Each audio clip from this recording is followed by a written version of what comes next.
Olá, meus amigos, aqui é o professor Danilo. Eu gostaria de, a partir desse vídeo de hoje, iniciar um trabalho para ajudar a você que é católico, você que quer durante esse tempo de quaresma, que é o tempo, digamos assim, privilegiado, para que a gente possa buscar aquilo que é mais importante na nossa vida, que é a conversão do nosso coração. Então, para ajudar a você que me acompanha aqui nesse canal, eu gostaria de, ao longo dessa quaresma, fazer uma reflexão em torno de todos os dias do tempo quaresmal. Para isso, eu irei me servir das meditações de nada mais, nada menos que Santo Tomás de Aquino. Aproveitando que ontem foi o dia do seu falecimento. E aproveitar então essas duas coisas, a morte de Santo Tomás e o período quaresmal, para usarmos as meditações riquíssimas desse santo, para que a gente possa entender melhor tudo aquilo que nos é proposto ao longo desse período. E possamos, assim, crescer espiritualmente como nunca crescemos em nossa vida cristã. E que assim isso não seja mais uma quaresma, mas possa ser sim a quaresma da mudança das nossas vidas e do nosso coração, para o louvor, para a honra e para a glória de Deus. Então vamos lá. Vamos refletir primeiro sobre o tema da quarta-feira de cinzas. E na quarta-feira de cinzas, o tema que Santo Tomás de Aquino se propõe a refletir é sobre a morte. E como as meditações são curtas, eu irei lê-las e comentá-las aqui com vocês. Então ele começa com uma citação da carta de São Paulo aos Romanos, Romanos 5, versículo 12. Por um só homem entrou o pecado no mundo, e pelo pecado a morte. Então, a morte, segundo as Sagradas Escrituras, ela é uma consequência do pecado original. Aí vamos entender melhor no que consiste essa morte.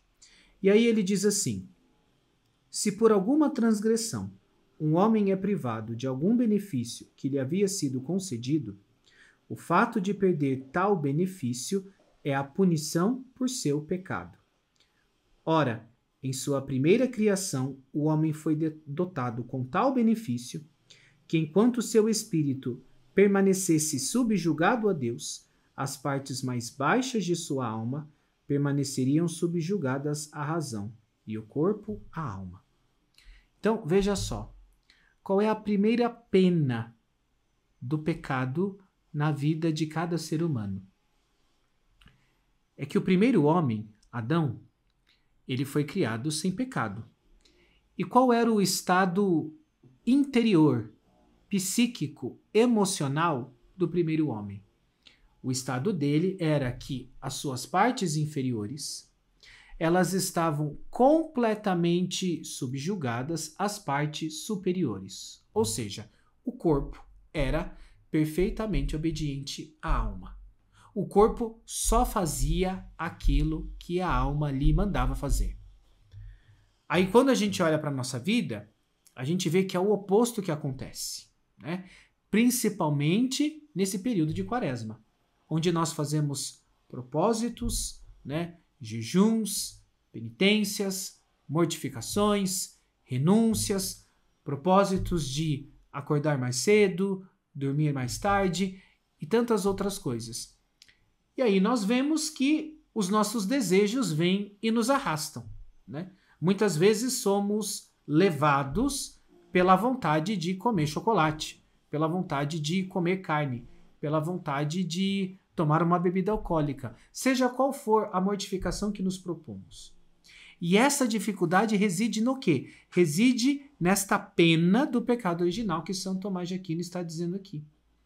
A partir do pecado original, o nosso corpo, ele não quer ser subjugado pela alma. Muito pelo contrário, o nosso corpo quer subjugar a alma. Só que aí você tem uma inversão de hierarquia, porque o corpo é superior à alma.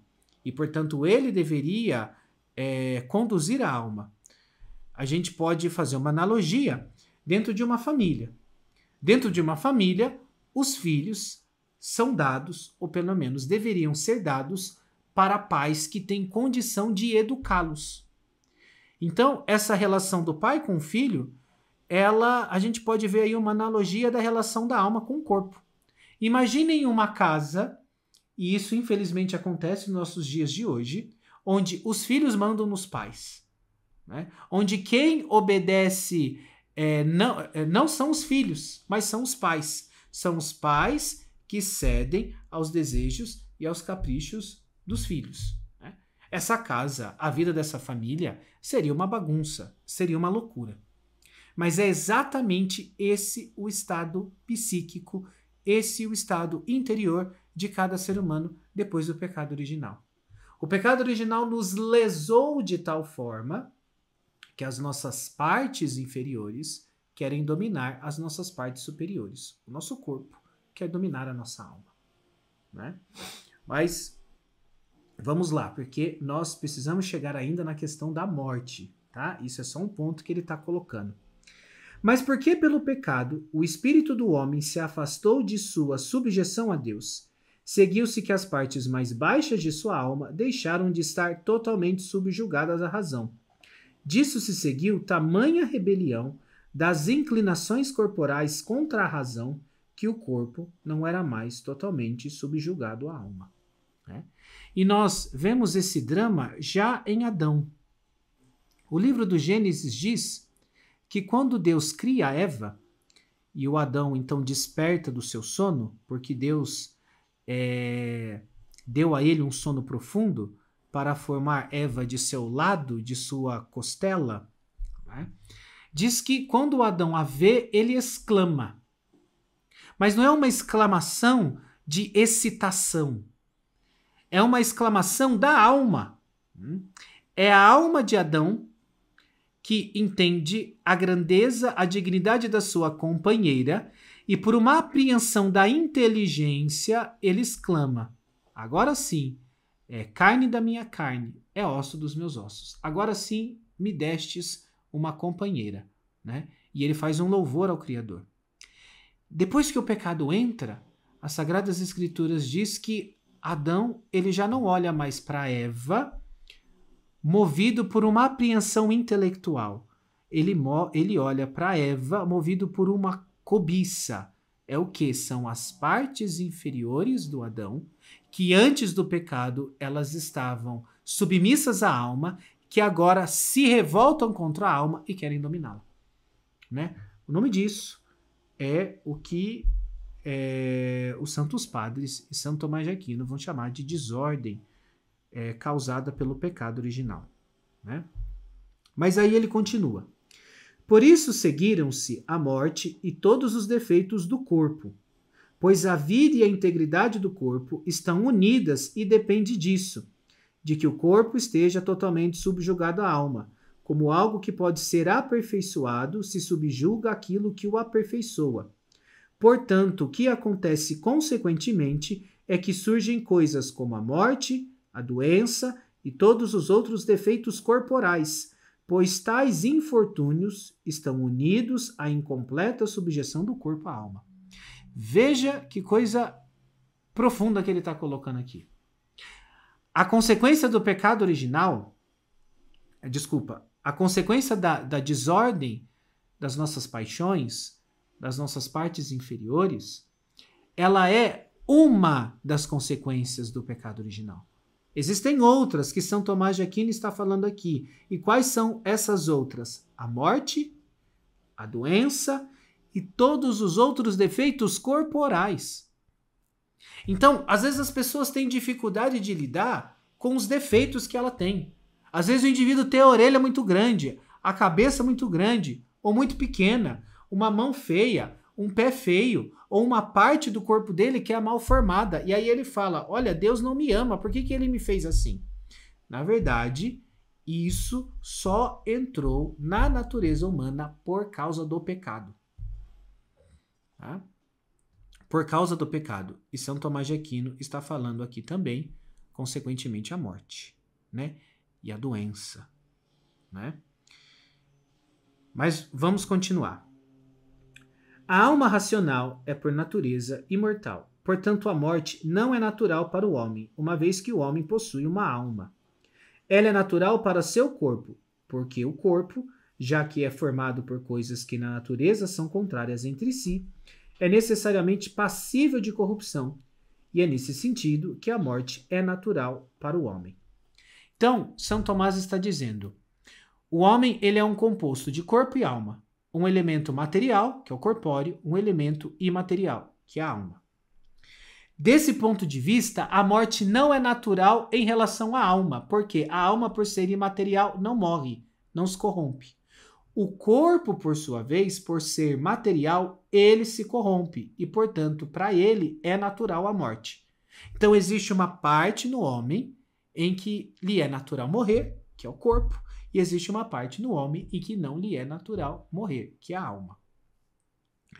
Mas Deus, que criou o homem, é todo-poderoso.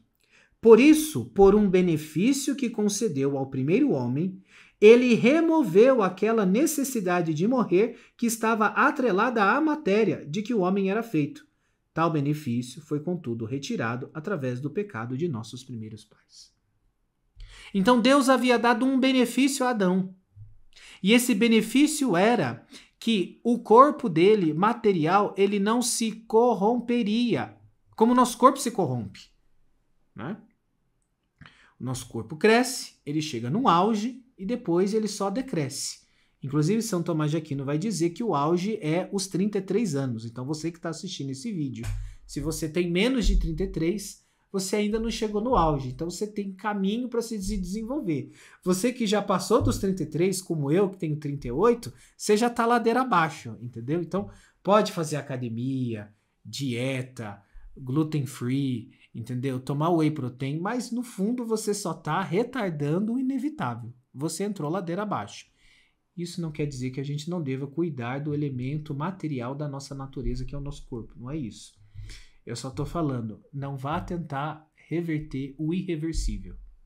Mas no primeiro pai, ou seja, em Adão, em nosso primeiro pai, Deus havia dado um benefício para ele, em que ele havia suspendido pela graça aquilo que é natural ao corpo, ou seja, a corrupção.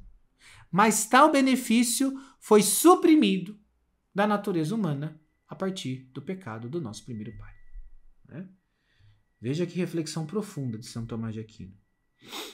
A morte, portanto, é natural se consideramos a matéria de que o homem é feito, e é uma punição, uma vez que ocorre pela perda do privilégio pelo qual o homem estava preservado de morrer.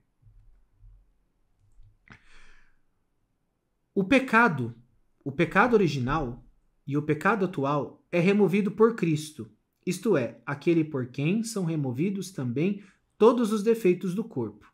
Ele também dará vida aos vossos corpos mortais pelo seu Espírito que habita em vós. De acordo com uma ordem empregada por uma sabedoria que é divina, é no tempo que melhor convém que Cristo remove tanto um quanto o outro, isto é, tanto o pecado quanto os defeitos corporais. Então você veja só, São Tomás está dizendo que há uma sabedoria divina que ela estabeleceu uma ordem para remover todas estas coisas. E nessa sabedoria, primeiro, ela removeu o pior, que é o pecado. E o pecado é removido como? Pela graça do batismo. Mas as consequências do pecado, ou seja, os defeitos corporais, as doenças e a morte, elas só serão removidos num outro momento. E foi a divina providência quem assim o determinou. E ele está falando que é uma sabedoria divina que determinou isso. Dizendo para nós assim, olha, não vai querer bancar o Lúcifer e dizer, por que Deus no batismo já não remove a culpa do pecado original, os defeitos, né? Você imagina uma mulher que não foi agraciada com o dom da beleza, ela é batizada e sai uma Gisele Bündchen, né? Imagina um negócio desse tipo, né? Então, o São Tomás está falando, não vai bancar o Lúcifer, tá? e querer achar, então por que Deus no batismo já não remove tudo? Ele está falando, por uma sabedoria divina, é no tempo que melhor convém, que Cristo remove tanto um quanto o outro. Isso para as almas que estão em graça, tá? Vale a pena ressaltar isso. Isso para as almas que estão em estado de graça. Isso não é para todo mundo, tá? Ora, o que é certo é que, antes de chegarmos àquela glória de impassibilidade e imortalidade que começou em Cristo e que por Cristo nos foi adquirida, nós devemos nos moldar segundo o padrão do sofrimento de Cristo. Olha só que coisa profunda. Ele está falando que enquanto essa glória não chega, a glória da imortalidade corpórea, onde será removida a morte, a doença e os defeitos corpóreos, nós precisamos nos moldar segundo os padrões do sofrimento de Cristo. Olha só, por isso que Cristo sofreu. Cristo sofreu para que nós, aceitando as nossas mazelas, os nossos defeitos, as doenças que muitas vezes nós temos e até mesmo a morte, como Cristo morreu, nós sejamos moldados segundo o padrão dos sofrimentos de Cristo. Né? E é nisso que consiste a quaresma. Né? É nesse moldar-se segundo os padrões do sofrimento de Cristo. Cristo jejuou, eu também irei jejuar. Cristo orou, eu também irei orar. Cristo sofreu, eu também irei sofrer. Né? E um dia, assim como Cristo morreu, também eu irei morrer. E eu quero segui-lo em tudo isso. Porque seguindo em tudo isso, esses sofrimentos vão moldando o próprio Cristo na minha alma. É, portanto, certo que a susceptibilidade de Cristo ao sofrimento deve permanecer conosco também por um tempo, como um meio de chegarmos à impassibilidade da glória pelo caminho que ele mesmo percorreu. Jesus não nasceu glorificado. Uma parte da natureza humana dele nasceu na glória, tá? Uma outra parte não. Por isso Cristo sofreu, Cristo padeceu, Cristo teve uma vida sofrida, de muito sofrimento, de muita abnegação, para que nós percorramos o mesmo caminho que ele percorreu. Então, esse é o grande chamado que cada um de nós temos dentro dessa quaresma. Tá? Então essa foi a primeira meditação. Nós faremos aqui todas as meditações acerca do período quaresmal segundo São Tomás de Aquino. Eu convido você a acompanhar essas meditações, a compartilhar com seus amigos, com seus conhecidos, para que esta riqueza, né? Isso aqui é uma riqueza, né? Possa nos ajudar a melhor viver e entender este tempo tão rico, porém misterioso, no qual nós estamos vivendo, o tempo da quaresma. Forte abraço, que Deus te abençoe. Espero você em nosso próximo vídeo.